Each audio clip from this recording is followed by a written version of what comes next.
Hoje, as nações ainda negam que estão transformando o clima em arma. Mas há indícios do contrário.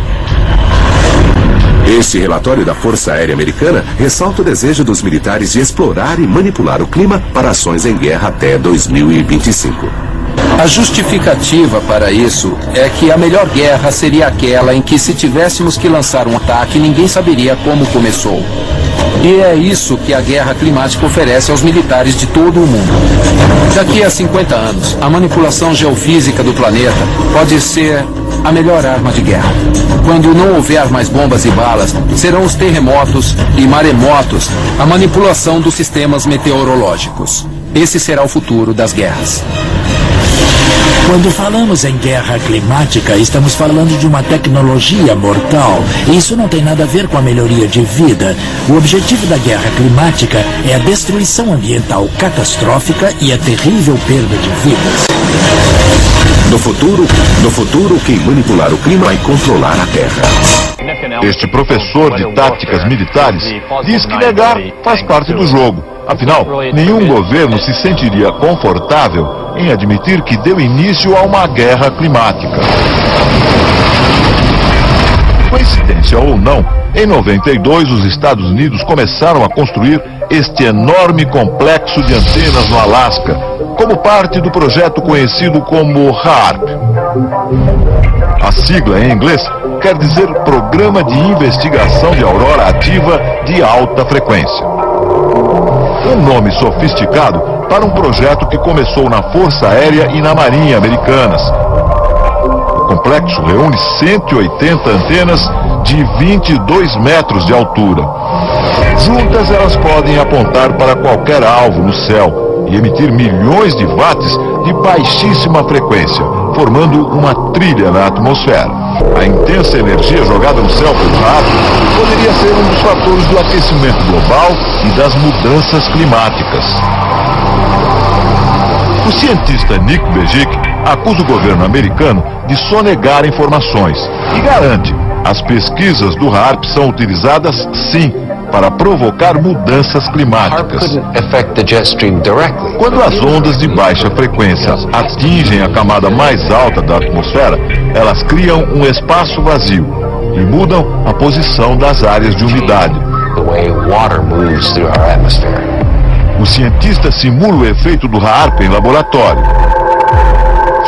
Ele produz uma nuvem dentro de um tubo. Embaixo da nuvem há um transmissor de ondas de baixa frequência extrema. Quando as ondas são emitidas, a nuvem se move para o alto do tubo e leva junto o vapor. É apenas um dos transmissores instalados no planeta. Há outros 20 centros de pesquisa semelhantes que funcionam em lugares secretos. Para alguns cientistas, estes transmissores são capazes de alterar o clima em qualquer lugar do mundo. Mudam a direção dos ventos e provocam grandes tempestades ou secas. Até mesmo os furacões poderiam ser provocados.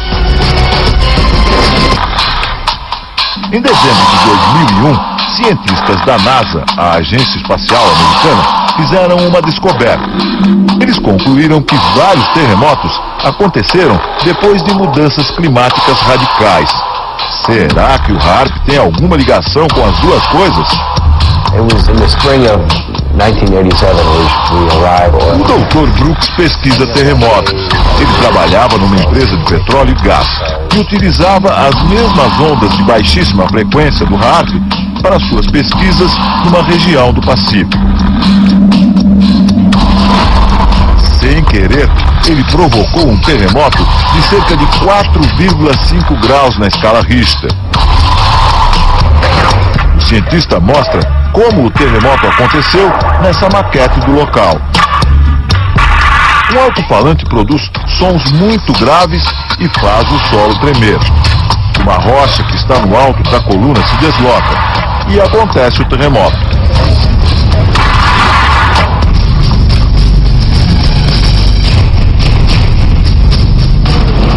Várias teorias afirmam que o HAARP é responsável por terremotos em territórios inimigos dos Estados Unidos, como o Irã e o Afeganistão.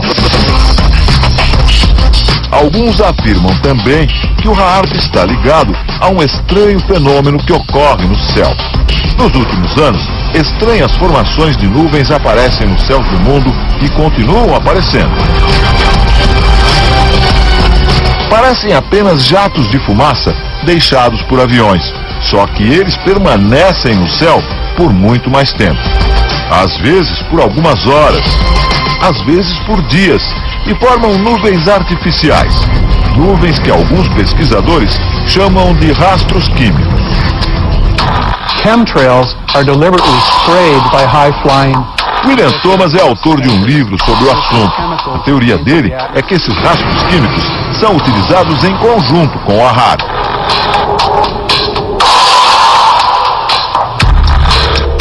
Segundo ele, os rastros químicos secam o ar, e o resultado de uma atmosfera sem umidade é o surgimento de secas. Na guerra climática, fazer o inverso também é possível. Chuvas devastadoras podem varrer cidades inteiras do mapa. O escritor Jerry Smith diz que os militares fazem pesquisas climáticas desde a metade do século passado. Em agosto de 1952, a pequena cidade inglesa de Lynmouth sofreu uma grande enchente. Em apenas um dia, choveu 250 vezes mais do que o normal. Jerry diz que não foi apenas um fenômeno da natureza, e sim o resultado desastroso de uma experiência dos militares ingleses para estimular tempestades. Algumas testemunhas afirmam que antes da cheia, aviões da Força Aérea Britânica sobrevoaram a região.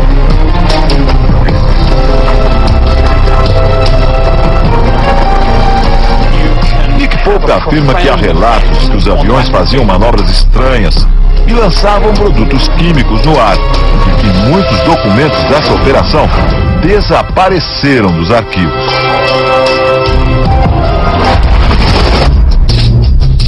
Vietnã, 10 anos depois. No auge da guerra, em 1966, outra experiência climática teria acontecido: o Projeto Popeye. Jerry Smith diz que na invasão do Vietnã, os americanos provocaram chuvas fortes. A princípio normais naquela região, mas não por períodos tão prolongados como aconteceu em outubro daquele ano. A técnica hoje usada até na agricultura consistia em espalhar com aviões militares cristais de iodo de prata nas nuvens sobre o território inimigo.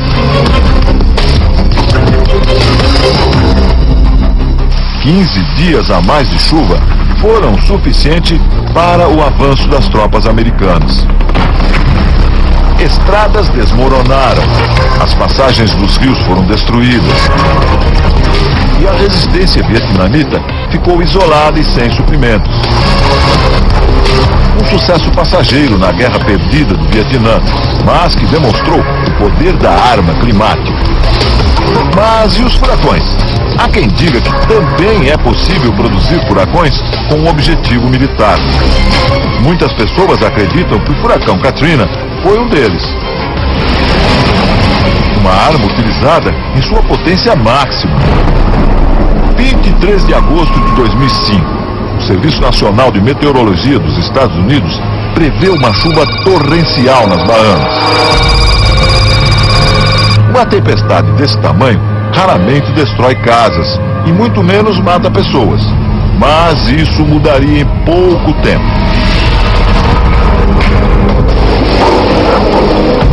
O furacão Katrina se tornou um dos maiores desastres na história dos Estados Unidos.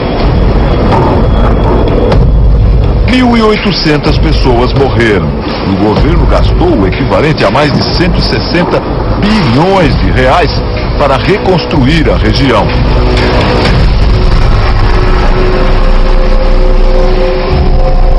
As consequências de certas formas de manipulação climática podem ser muito graves e acontecer em larga escala.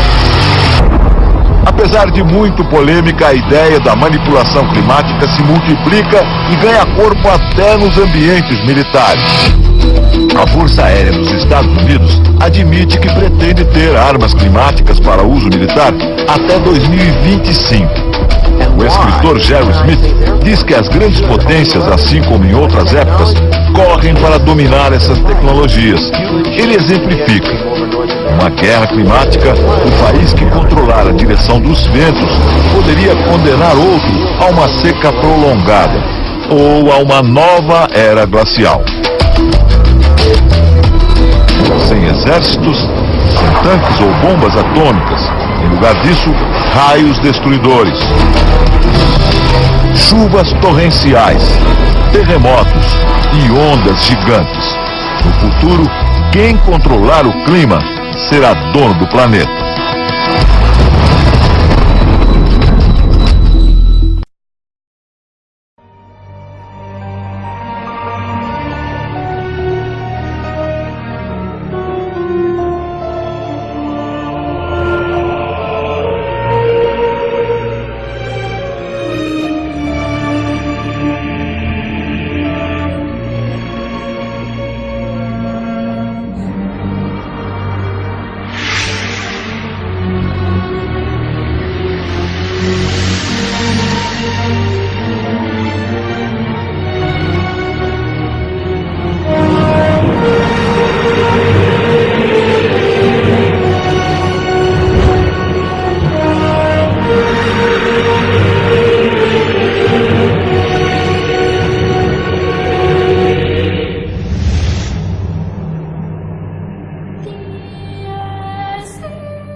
Uma nuvem assustou os cariocas no início da noite. Ela pôde ser vista na zona oeste do Rio e também na Baixada Fluminense. Olha só o que está se formando no céu, hein? Uma coisa incrível aqui na Baixada, na parte da tarde aqui, 18 horas e 25 minutos, começou do nada. Olha só o afunilamento, incrível isso. Nunca vi coisa igual aqui no céu da Baixada, incrível. O que é, só Deus sabe. O negócio tá esquisito, hein? Todo mundo filmando, ó. Todo mundo filmando, ó.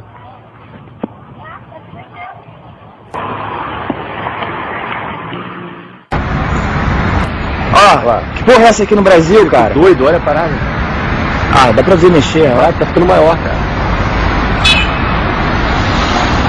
Que merda é essa, cara? Porra, olha o tamanho da parada, tá ficando... Tá passando, ele tá ali olhando pra cima, mano. Tá ficando cada vez maior, cara. O bicho girando ali de baixo. Ele veio pequenininho, né? Tô vendo lá de longe também. Essa é de derrubar avião, maluco.